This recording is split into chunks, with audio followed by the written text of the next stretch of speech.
a dar inicio, les pedimos silencio, vamos a dar inicio a este curso de formación, de extensión, que tiene que ver con un punto fundamental que nos está atravesando a los trabajadores de la educación. Es una mirada crítica de los procesos sumariales en la docencia. Vamos a poder abordar en esta instancia, en el día de hoy y también mañana, todo lo que tiene que ver con las cuestiones técnicas y legales sobre los procesos sumariales, qué es un sumario, una presunción, cuáles son las posibles intervenciones en las escuelas para no llegar a esa situación.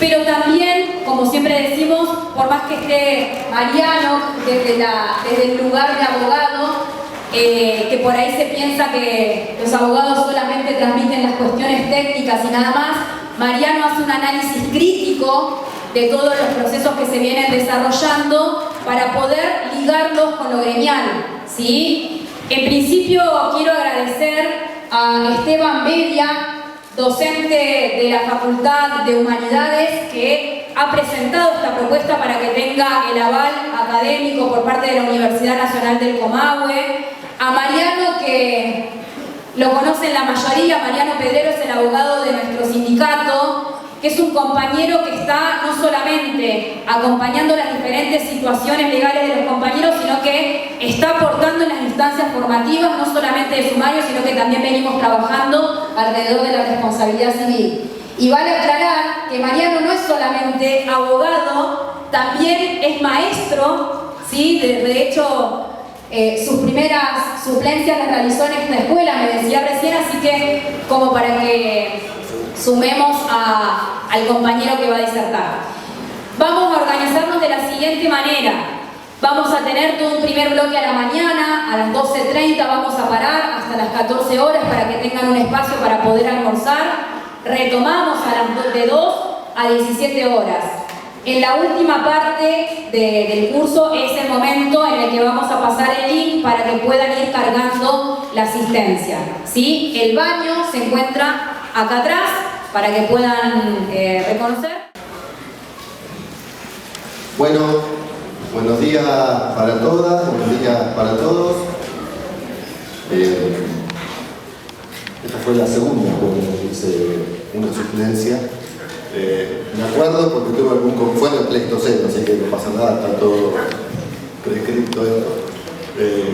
Algún problema con el colectivo por allá atrás, por eso me acuerdo.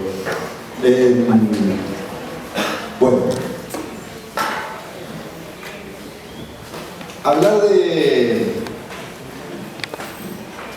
de sumarios, de prevenciones sumariales, de esta potestad que tiene el Consejo Provincial de Educación, es un tema que requiere como varios niveles de análisis. Necesariamente tenemos que meternos no muy profundo, pero lo más hondo que podamos en cuestiones técnicas que hacen a cómo es el procedimiento sumarial, sobre todo para poder pensar críticamente en qué ha devenido este mecanismo, esta potestad que tiene el Estado provincial a través del Consejo Provincial de Educación, que es a su vez la patronal de todas y todos los docentes de la provincia. Un poco mi idea es segmentar, porque tenemos como 2 horas y pico a la mañana y otro tanto a la tarde, entonces es un montón de tiempo. Tras que a mí cuando me pongo a hablar, después me cuesta. Entonces, la idea es separar, ver si podemos durante la mañana meternos en lo que es el mecanismo completo de un sumario, de qué se trata, y por la tarde ver algunos temas puntuales que incluso están haciendo mucho ruido en este momento en Aten por las arbitrariedades que se están cometiendo, ¿sí? Y la idea es, dentro de eso, segmentar a su vez, no hablar una hora y después parar, sino intenté separar como en distintos bloques la explicación para ir parando y deteniéndome y que surjan todas las preguntas, inclusive todas las opiniones y todas las posiciones que tengan cada uno de ustedes, ¿sí? Que no sea una cosa expositiva, larga, sino que lo vayamos construyendo a través de un diálogo, porque además es un tema, insisto, que tiene su riqueza. Yo no sé un poco cuál es la expectativa que hay con el tema en cuestión, de sumarios, y cuál es el conocimiento que hay. Yo no sé si alguien, tiro la primera pregunta, ¿tienen idea más o menos de qué se trata los sumarios? No le pregunto, hay varias compañeras, compañeros, sumariados y sumariadas que nos conocemos. No le pregunto a los sumariados y a las sumariadas. Le pregunto al montón de compañeros que estoy viendo que vinieron un poco. Ponemos la vitrina ahí. Claro, separemos a todos los condenados de los inocentes. De los potenciales culpables, claro. No, la pregunta es, ¿tienen más o menos idea de qué se trata un sumario, de qué no se trata un sumario? ¿Cuál es la expectativa un poco de este curso? Si alguno quiere tomar la palabra de entrada, como para, si no, me largo. A ver, por ahí que me pongo los lentes porque... Dale, la sensación de provincia respecto a sumarios. Bien, no sabía eso. Bueno, ahí no sé si la escucharon a la compañera. No, bueno, tradujo y sintetizo, a ver si está bien.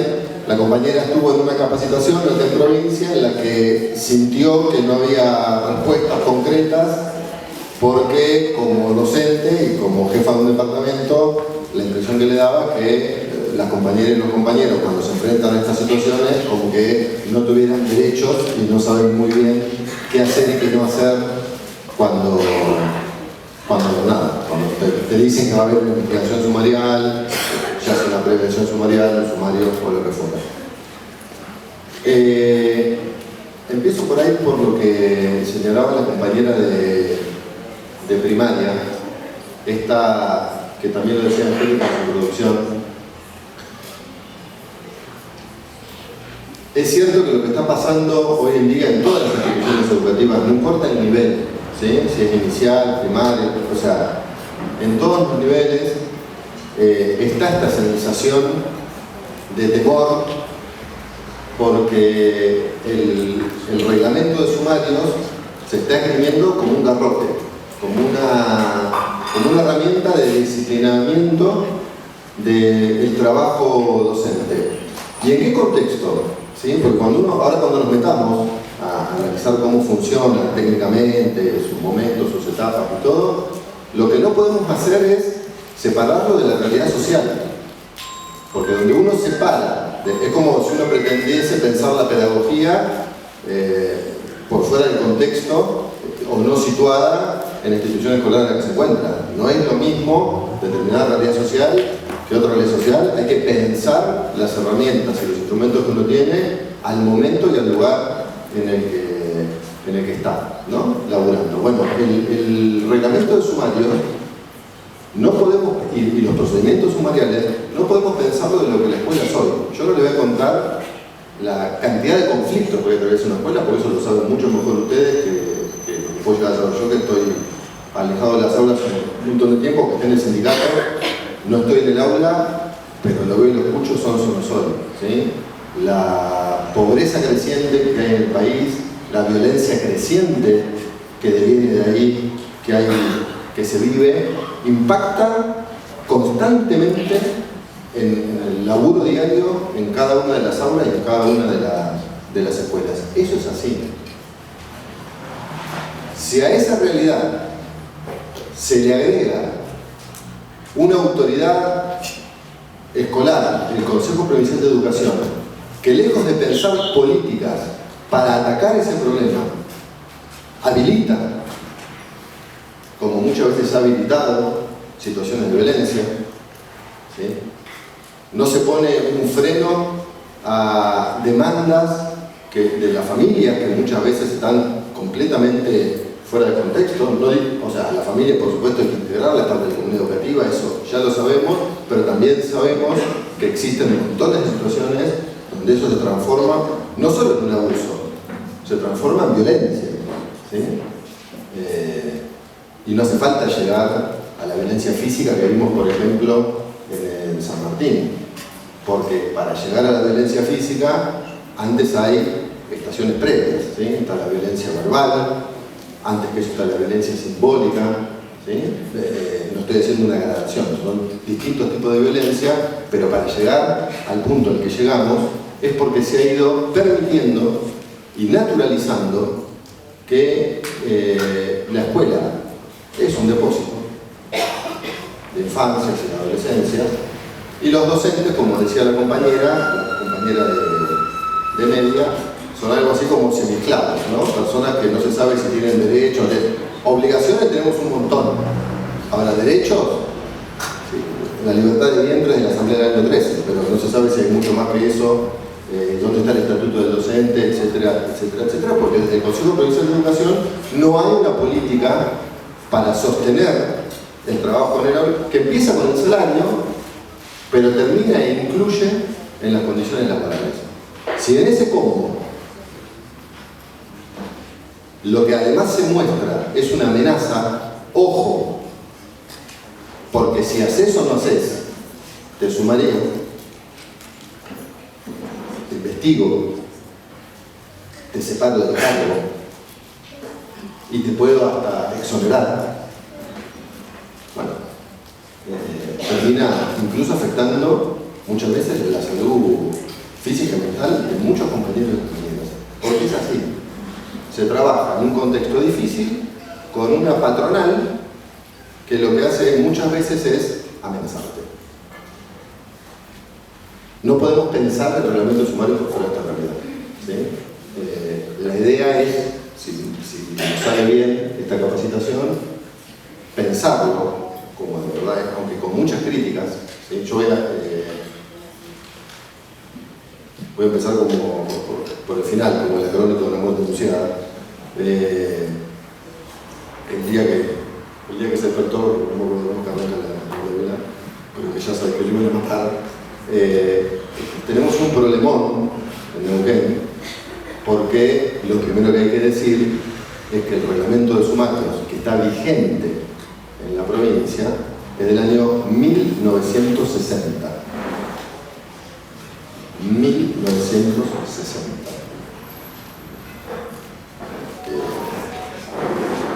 No se escribió en una dictadura, se escribió en el gobierno de Frondizi, que fue un gobierno electo democráticamente, pongan la comisión que quieran, porque estaba proscrito el peronismo, los misioneros no votaban, o sea, es un reglamento del año de Ñaupa,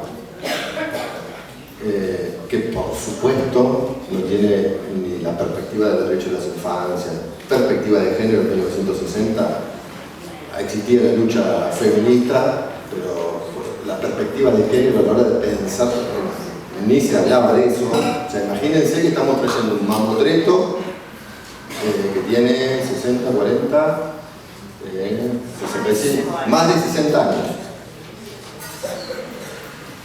Con ese mamotreto hay que pensar estos problemas. Justamente, ojo que hago una aclaración acá, yo no estoy hablando de que hay que transformar el estatuto del docente ni nada de todo eso, estoy discutiendo que el reglamento de sumarios, que es un pedacito de la normativa docente, es una cosa muy vieja,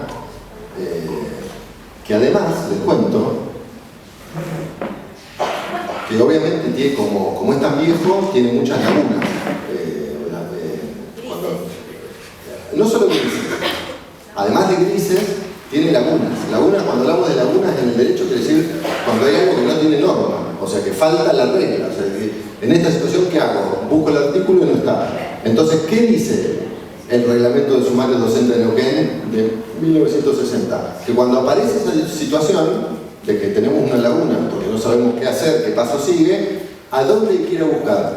al decreto 2772, que es el decreto que instaura el procedimiento sumarial para los agentes públicos de la provincia, ¿sí? Para digamos, todos aquellos que no son docentes, ¿sí? Él es ¿cómo? 2772. Ahora voy a volver a esto y simplemente es una pequeña introducción, que es el decreto que crea el reglamento de sumarios administrativos de la provincia. Entonces, cuando tenemos la laguna en el mamotreto del 60, ¿a dónde vamos? Al decreto 2772. ¿Quién lo escribió? Sovich. Del 92. Entonces, por eso dije crónica como muerte anunciada. Antes de explicar nada, si me preguntan a mí, lo que hay que hacer en algún momento es romper todo eso y pensar. Imagínense que a ustedes les dijeran, che, bueno, vayan a encarar el ciclo lectivo del año que viene. ¿Con qué? Y con una cosa que se escribe en 1960 y otra que la redactó Sovich. Te quiero ver en el aula encarando. Bueno, eso es lo que pasa cuando vamos a encarar un proceso sumarial. No está fácil la cosa para defender compañeros y compañeras, y sí la tiene fácil la patronal. Cuando llego a la patronal, que no se me enoje nadie, lo explicaba recién el compañero. Hago otro paréntesis. Yo supongo que todos saben, pero por las dudas lo explico. ¿Cómo es la estructura del Consejo Provincial? No veo toda la estructura del Consejo Provincial de Educación porque no terminemos más. Pero el Consejo Provincial de Educación es un ente autárquico, ¿sí? Que está creado por la ley 242, que está dirigido por un cuerpo colegiado. Existe la ministra de Educación, que define las políticas educativas, pero la administración cotidiana y las resoluciones cotidianas y la organización y los planes de estudio y el seguro y bla bla bla bla bla bla, todo eso es responsabilidad de una dirección que es el cuerpo colegiado. ¿Y qué es el cuerpo colegiado? Es un órgano que está integrado por varias personas, algunas designadas por el gobierno de turno, digamos quien esté como gobierno en ese momento, y otras designadas por los trabajadores y trabajadoras de la educación, que son los representantes gremiales, ¿sí? Hay representantes del Poder Ejecutivo, hay representantes gremiales y hay un representante por la comunidad, hay un vocal por la comunidad. Son representantes docentes, no son gremiales. Bueno, docentes. Lo que ocurre es que el sindicato se organiza y gana la elección. Claro, exactamente, está bien la aclaración.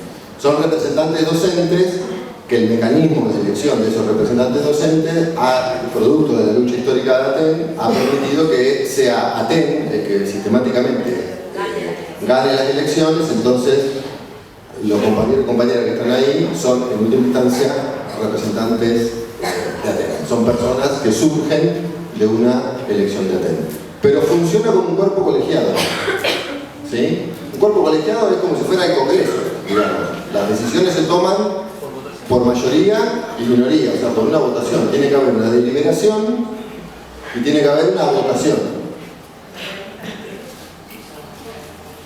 El problema que tenemos en este momento, si bajamos, perdón, eso es el Consejo Provincial de Educación. El otro organismo que hay que conocer que existe, para lo que vamos a hablar hoy, que es el reglamento de sumarios, es la Junta de Disciplina, que también tiene integrantes mixtos y bla bla bla, se repite. Más de docente que el ejecutivo, claro, por lo general. Exactamente. Bien, que tiene una función de dictaminar, orientar, etcétera, en todo lo que tiene que ver con los sumarios. ¿Y qué está pasando hoy, para ponerlo en números? En los últimos años, el cuerpo colegiado, que es el organismo máximo, que por eso digo es la patronal, que es quien representa la patronal. No estoy diciendo que sean patrones, pero son la patronal, son los que organizan el trabajo, cumplen esa función. de más de un sumario o la aplicación de más de una sanción a un compañero o compañera. Cada vez que sesiona el cuerpo colegiado, uno de los puntos es ¿cuántos sumarios vamos a abrir? ¿Y a cuántos docentes vamos a sancionar? Por eso, ahí está faltando una voz, porque no es que no hay que... Hay veces que sí, alguien se manda una macana y hay que investigar y eventualmente hay que ver si es culpable o inocente y aplicar una sanción, obviamente. Pero tantos, más de 800 sumarios,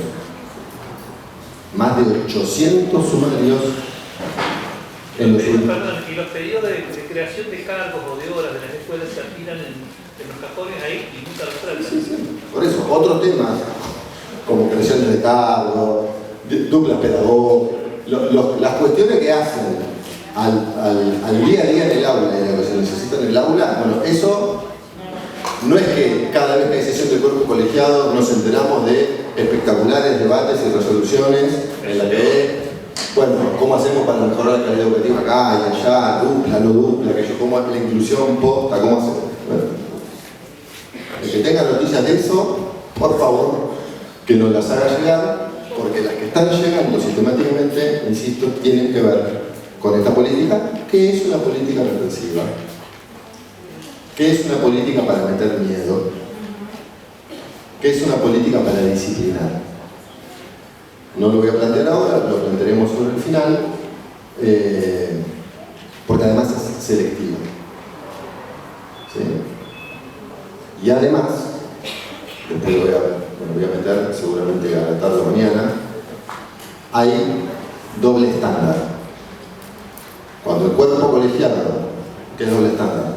Cuando el cuerpo colegiado tiene que resolver el inicio de una investigación o la aplicación de una sanción, o sea, al principio o al final, depende la cara del docente o la docente, depende de quién es amigo o amiga, se abre o no se abre el sumario, se lo separa o no se lo separa del cargo, se lo declara inocente o culpable, o aún cuando ya no se puede hacer más nada y hay una declaración de culpabilidad, para algunos un reto y para otros perdón. Por la misma situación. Por la misma situación, el estándar es doble. ¿Sí?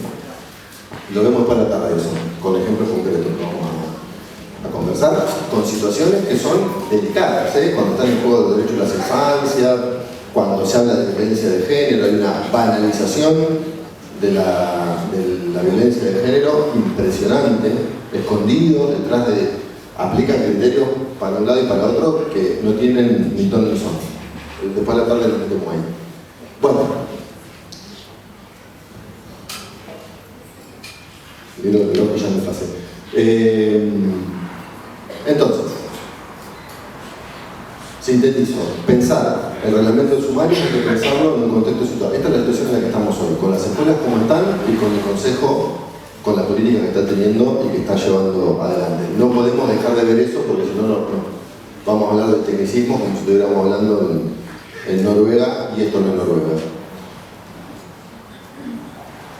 Vamos a la pregunta que hace una compañera por allá atrás.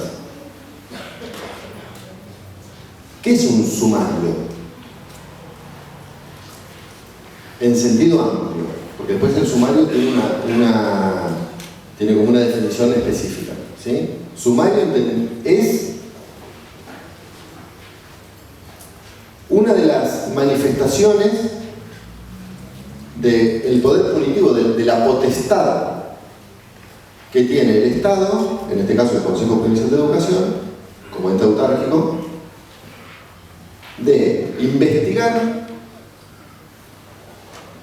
una presunta inconducta, una presunta falta administrativa y eventualmente aplicar una sanción. ¿A quién? a un empleado público, una empleada pública, en este caso a un docente o a una docente. ¿Sí?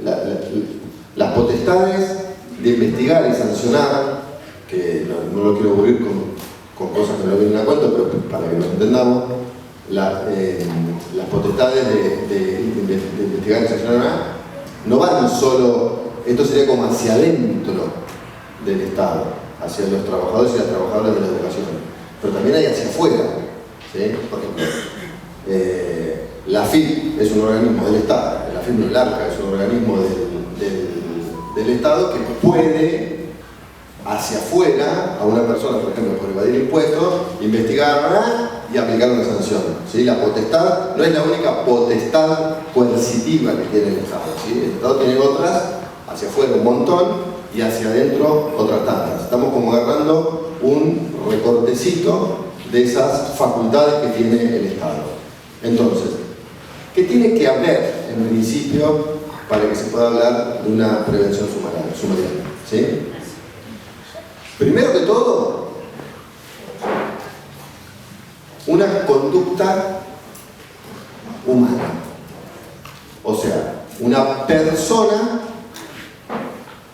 que haya hecho algo o no hecho algo que está mal, vamos a decirlo así en criollo para no hacer un tanto tecnicismo, o no haber hecho algo que sí tenía que hacer, en principio. ¿Sí? Es una hipótesis. Che, me parece que acá se llevó adelante una conducta activa, algo que se hizo que estaba mal, o omisiva, algo que se tendría que haber hecho y no se hizo, que en principio está mal.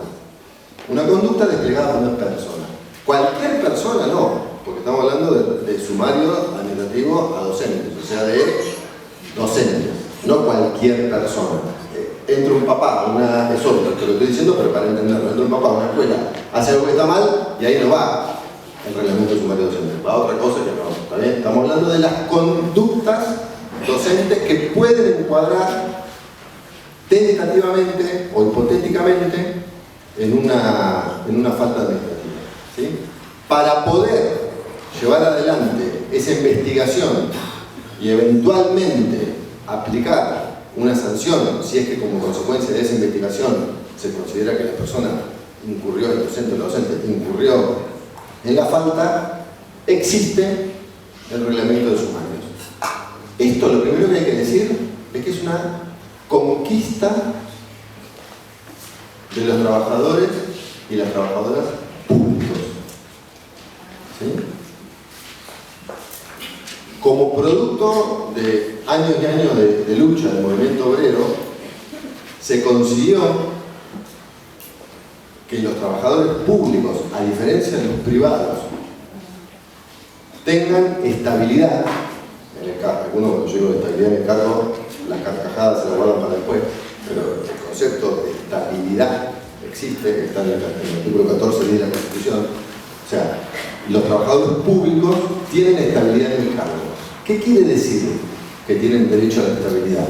Que una vez que son nombrados o son nombradas, no se les puede echar. Si antes no hay una investigación y se aplica una sanción. Eso es una conquista.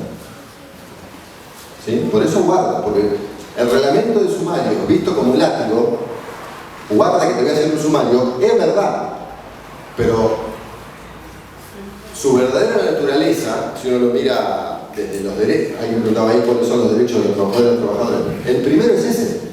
Derecho a defensa. Antes de eso. Derecho a la estabilidad. Si vos trabajás en una fábrica de, ya te digo, si vos trabajás en una fábrica de, no sé, de rulemanes, o sea, en empleo privado, y el trabajador o trabajadora, a ojos de la patronal,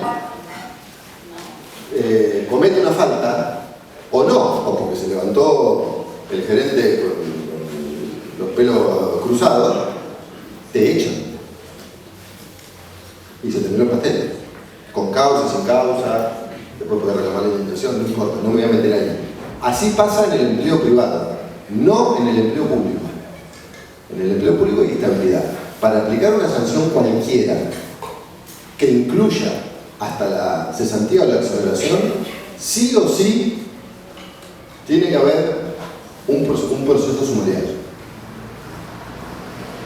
Entonces, el proceso sumarial en realidad es la contracara del derecho de estabilidad, ¿sí? Que tiene todo trabajador. Eso está en algo que sí, no hay que andar discutiendo de considerarlo mucho, en el Estatuto del Docente. Se lo voy a leer.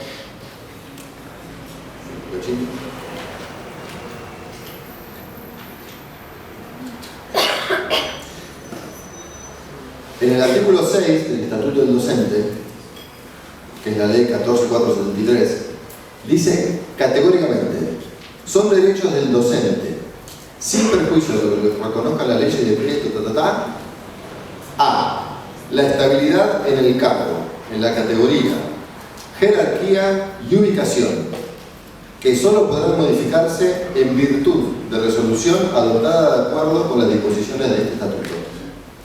¿Sí? O sea, lo primero que hay que saber para responder la primera pregunta, sí, hay derecho a la estabilidad del cargo, que incluye la función de la categoría, ¿sí? Cuando se es titular como titular, cuando se es interino cuando dure el interinato, y cuando sos suplente mientras dure la suplencia, ¿sí? Y dice claramente el mismo estatuto docente, un poco más abajo, en el artículo 55 y 58, que se los digo primero para si los leo, pero lo que dice es: no se puede aplicar ningún tipo de sanción, si antes, por esa estabilidad, si antes no hay un procedimiento sumarial. ¿Sí? Paréntesis. Las sanciones son distintas, van desde el llamado de atención hasta la exoneración. Yo después me voy a meter en eso, pero como está redactado medio vinculado a las sanciones, se lo habla. ¿Qué dice? Artículo 55. Sumarial sustanciada por el funcionario que aplica la sanción. O sea, no puede haber ni apercibimiento, ni amonestación, cuando es, mejor dicho, de menos grave a grave, ni amonestación, ni apercibimiento, si no hay un proceso sumarial. Y el artículo 58 dice: ninguna de las sanciones especificadas en los incisos C, D, E, F, G y H del artículo 54, que son la suspensión por 5 días, por 30 días, la retrogradación, todas las otras sanciones, hasta la más grave, que es la de la exoneración, ninguna de las sanciones especificadas, todas esas sanciones, podrán ser aplicadas sin sumario previo que asegure al imputado el derecho a defensa. ¿Está? Entonces, lo que en principio se muestra como una amenaza, en realidad hay que darle vuelta y hay que pensarlo como una herramienta, primero como una conquista. No se puede levantar rayado un director de modalidad o de nivel o el propio cuerpo colegiado y decir, como si estuviéramos en una fábrica: te suspendo 5 días o te echo. Para tomar cualquier decisión tiene que ser un sumario. ¿Está? Es un derecho. Lo usan como amenaza, pero es un derecho. Sí. No, yo lo que quería aclarar justamente era esto del estatuto del docente, que está bueno arrancar, porque nosotros como grupo de sumariados justamente siempre nos atacan por el artículo 5. No me encanta tratar de decir respuesta.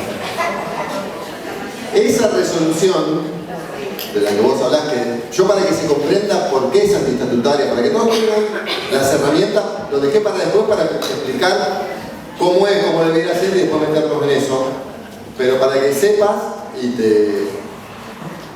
Después de la situación del Jardín 31,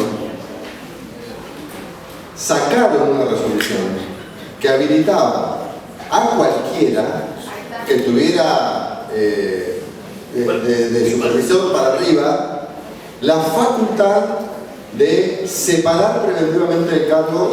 Tenía otro nombre, apartamiento, no sé, oportuno, qué sé yo qué. Bueno, Fue un regalo de Papá Noel, les cuento, porque tan vergonzante fue esa primera resolución que se votó hubo una sesión especial del cuerpo colegiado entre Navidad y Año Nuevo, el 29 de diciembre del 23, ¿no? Si no me equivoco. El 29 de diciembre del 23,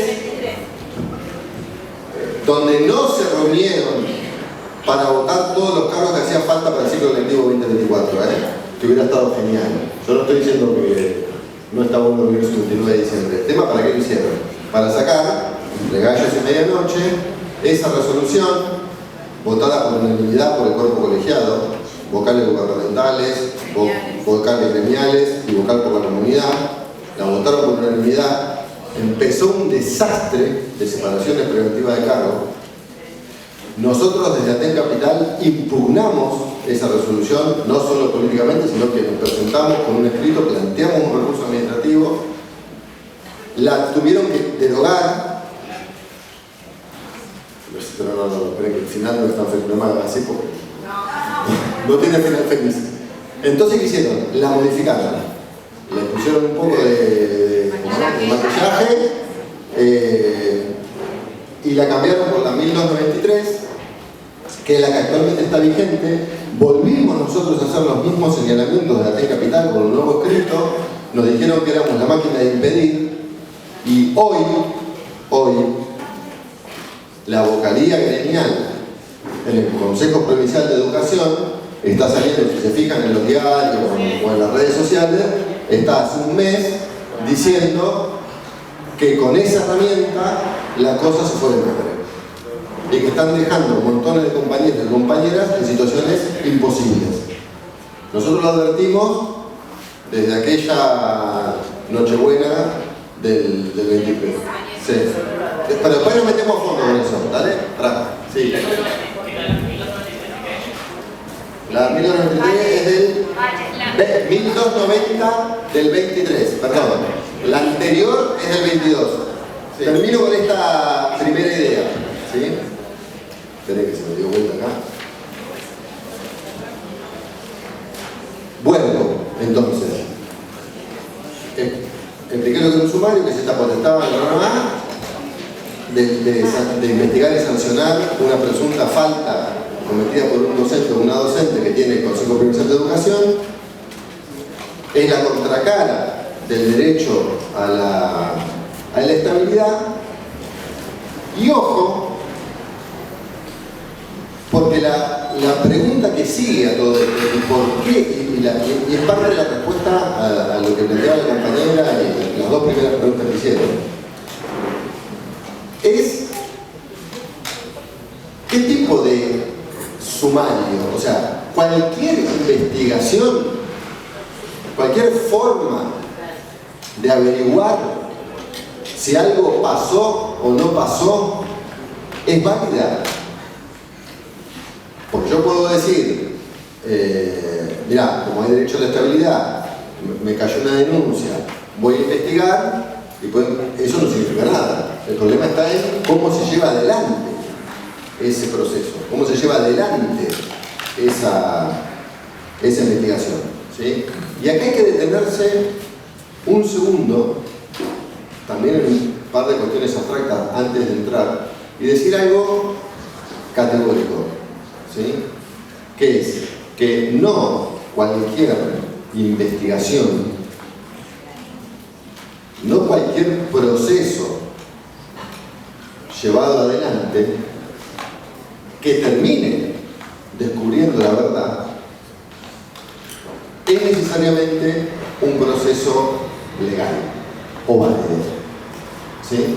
Porque lo primero que hay que decir es que para que un sumario, en el sentido amplio de la palabra, o en el sentido de investigación, sea válido legalmente, tiene sí o sí,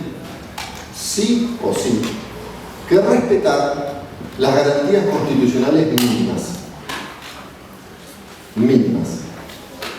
No me voy a meter en eso, lo podemos ir profundizando a lo largo del día, pero básicamente toda investigación sumarial tiene que partir del principio de inocencia, ¿sí? Que es un poco lo que decía la compañera. ¿Qué es el principio de inocencia? Todos y todas somos inocentes hasta que se demuestre lo contrario. Prestemos atención. Todos y todas somos inocentes. No es que se presume que somos. ¿Se entiende? No hay que demostrar que somos inocentes. Somos inocentes. Es un estado. Es. La investigación, el sumariante, podemos meter, es el que tiene que romper ese estado de inocencia y demostrar que una falta se cometió.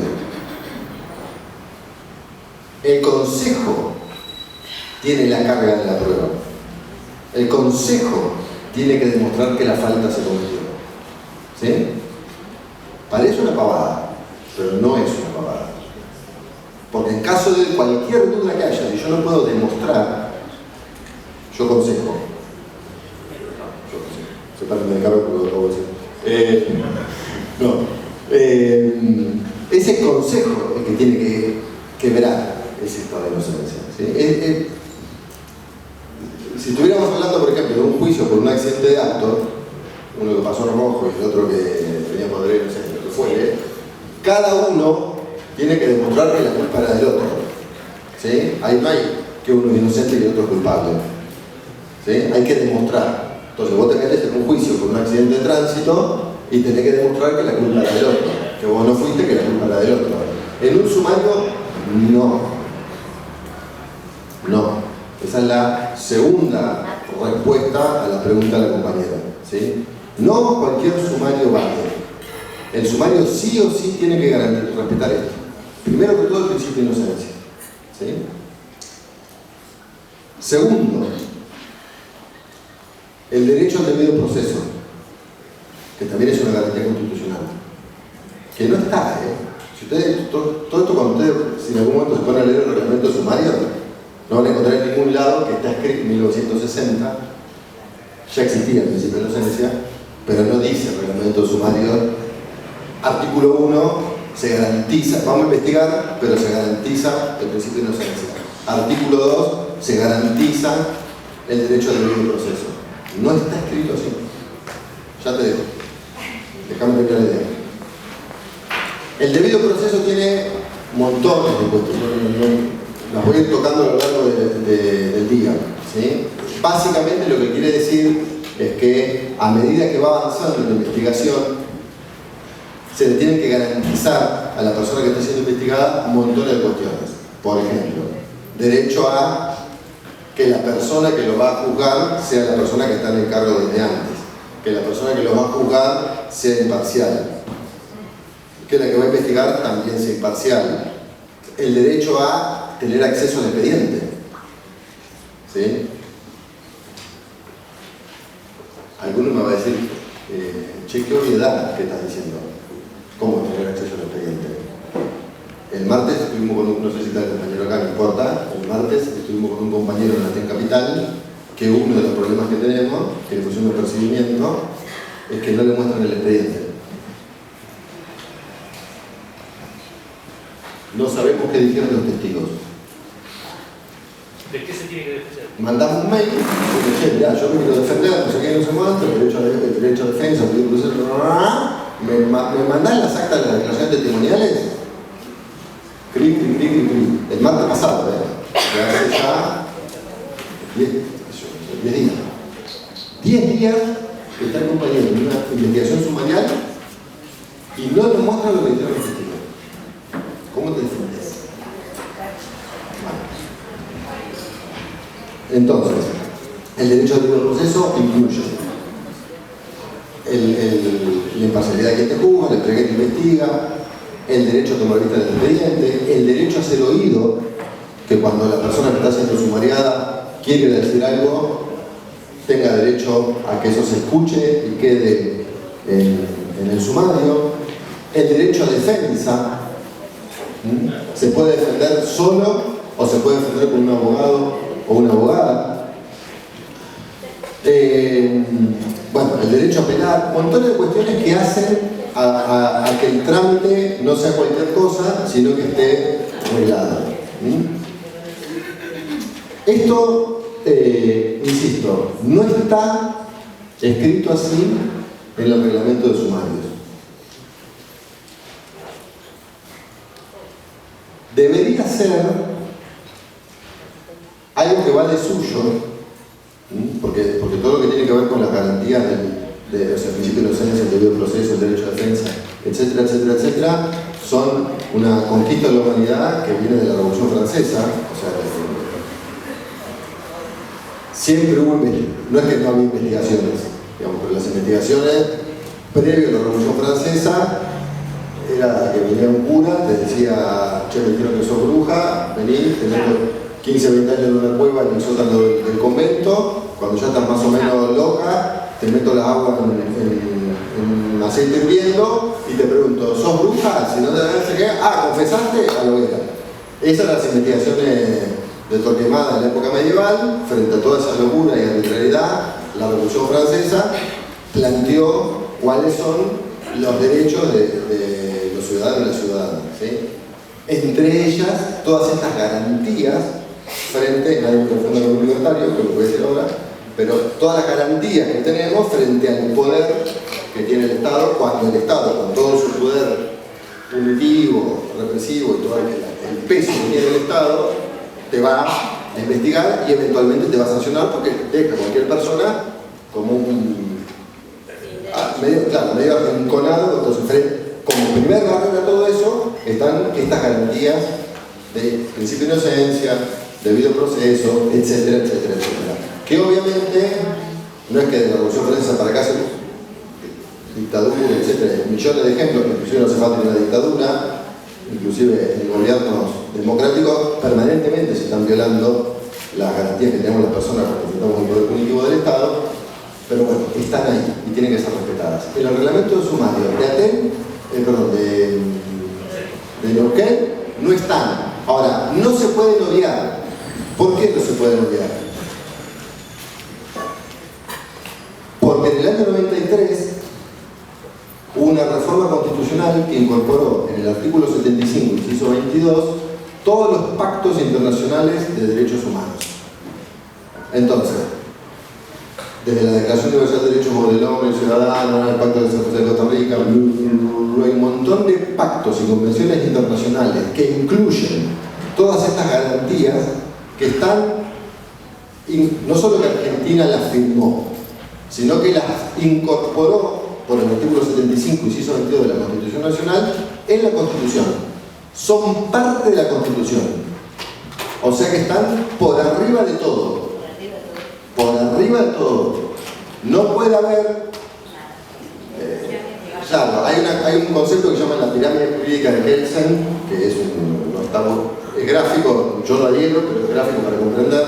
Es como si el sistema jurídico fuera una pirámide, imagínense, arriba de todo está la Constitución Nacional, abajo vienen las leyes, después siguen los decretos, después la resolución, después y va para abajo. Entonces, nada de lo que está abajo puede contrariar a lo que está en el escalón de más arriba. Entonces, como la Constitución estaría en el vértice, en la cúspide de la pirámide, nada de lo que hay abajo puede violar eso. Si por el artículo 75, inciso 22, todos los pactos internacionales de derechos humanos están arriba, no puede haber ningún reglamento que viole las garantías constitucionales del debido proceso, principio de inocencia, derecho a defensa, etcétera, etcétera, etcétera.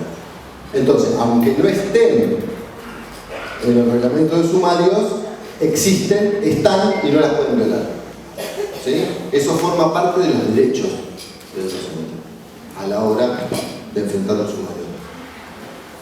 Por si faltaran dudas, hubo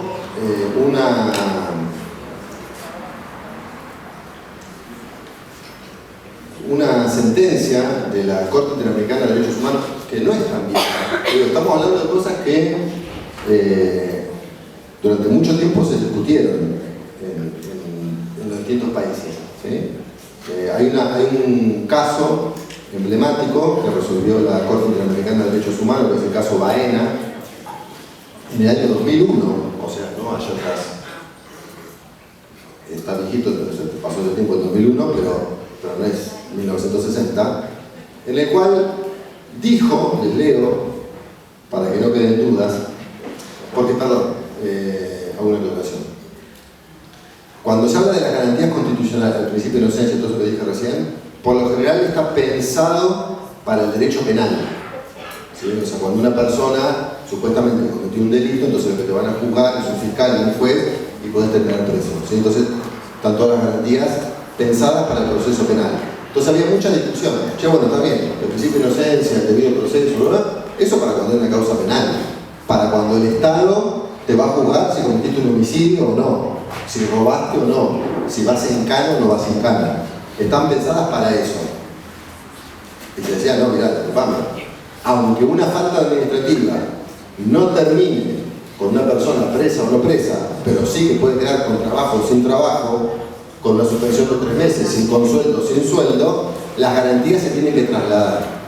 Y se discutía, pum, pum, pum, pum, pum. Año 2001, la Corte Interamericana de Derechos Humanos dicta el caso Baena y eso se transforma en obligatorio para la Argentina. ¿Qué dice la sentencia de Baena? Que después fue repitiendo varias veces la Corte Interamericana y la Corte Suprema de Justicia de la Nación también toma el criterio como propio. Les leo. En la relación disciplinaria, dice, todos los órganos que ejercen funciones de naturaleza materialmente jurisdiccional, o sea, esto quiere decir que van a juzgar, que van a investigar y van a juzgar, tienen el deber de adoptar decisiones justas basadas en el respeto pleno a las garantías del debido proceso establecidas en el artículo 8 de la Convención Americana y en el artículo 8.1 de la Convención, que alude al derecho de toda persona a ser oída por el juego, y ahí empieza a repetir todo lo que yo al principio no sé, etc. O sea, según la Corte Interamericana de Derechos Humanos, que está por arriba de la Corte Suprema de Justicia de la Nación, no puede haber un proceso sumarial en el que todo esto no se respete. Si todas estas garantías no se respetan, el proceso es nulo. Se anula. No vale que se demuestre que la persona cometió la falta. ¿Sí? Si fuéramos al caso que me comentaba recién del compañero que no nos dejan ver las actas de los testigos, si eso avanza y confirman una sanción sin que nos permitan acceder al expediente para poder ejercer plenamente el derecho a defensa, se está violando una garantía constitucional y eso, más tarde o más temprano, se transforma en nulo. Sí, hay un montón, Te leo uno, por ejemplo. Sí, te leo textual uno, mira, dice, en la relación disciplinaria intervienen dos, dice la Corte, esto es la Corte Argentina. En la relación disciplinaria intervienen dos sujetos, el pasivo, el autor de la infracción, y el activo, que es el órgano que puede juzgar al funcionario incurso en la falta y aplicarle la sanción. ¿Sí? O sea, en este caso el pasivo sería el docente o la docente, el activo sería el consejo de educación. ¿Sí? Entonces, en la relación disciplinaria intervienen dos sujetos, el activo y el pasivo, que puede jugar al funcionario incurso en la falta y aplicar la sanción, previa tramitación de un procedimiento determinado que ha de desarrollarse con absoluto respeto de los principios inherentes al debido proceso legal para preservar los derechos del agente público, o sea, del docente. Esto es la Corte Suprema en el fallo 310 y 738. ¿Sí? O sea, le podría leer un montón de precedentes. ¿Sí? Es importante tenerlo, porque no siempre se cumple. No siempre se cumple. Los sumariantes, como justamente en la política de dale que va, y de tema, avanzan muchas veces sin garantizar estas garantías. ¿Sí? Empezando por la primera, porque el principio de inocencia incluye un trato. O sea, yo te tengo que tratar como lo que sos, inocente, hasta que se te dé el contrato. Cualquiera que haya estado en un proceso sumarial puede contar cómo se siente, cómo se sintió. Y les digo más, y ya termino con esta primera parte. Hay una resolución, ya te digo, ni siquiera es una resolución. Hay una circular de la, ¿cómo es? De la Dirección de Personal del Consejo Provincial de Educación, que dice que cuando un docente está sumariado con separación preventiva del cargo y por algún motivo, supóngase que tenía un solo cargo, entonces después vas a, aunque esté sumariado separado del cargo, va a asamblea y toma otro cargo. O no, o tenía dos cargos, un titular y un suplente, se le cae el suplente mientras está el sumario, está separado del cargo y va a tomar el cargo, ¿no? Pensemos 2 segundos.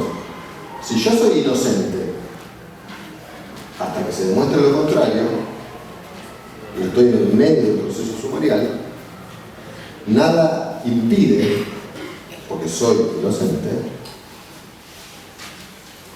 a que vaya a tomar un cargo en la asamblea, y si no me lo están dejando trabajar porque me separaron del cargo, yo lo cobro igual. Es mi derecho. Como si no estuviera bajo sumario. ¿Me siguen? Si yo no estoy bajo sumario, tengo un cargo, tengo 2 cargos. Si me cae el suplente, voy a la asamblea, tomo el segundo cargo. Perfecto, es mi derecho. En el que va a trabajar.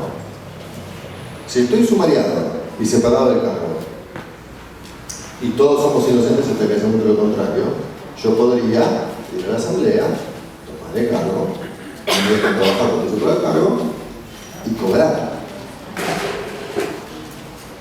La Dirección Provincial de Recursos Humanos sacó ni siquiera una resolución, porque no puede, una circular, un volante, un comunicado de prensa, que dice que cuando eso pasa, el docente, ese segundo cargo que fue a tomar, no tiene derecho a cobrarlo. Háblame, sí, espera, háblame del principio de inocencia. Esto está hace mucho tiempo. Nosotros no sabíamos esto, recuerdo porque no lo sabíamos, el capitán no sabíamos que estaba. Lo estaban aplicando en el interior de la provincia. Cuando fue el sumario de las compañeras de la especial 1, a una compañera se lo aplicaron. Una compañera fue a tomar un cargo al interior, cuando fue a cobrar el sueldo, no le pagaron. ¿Qué pasó?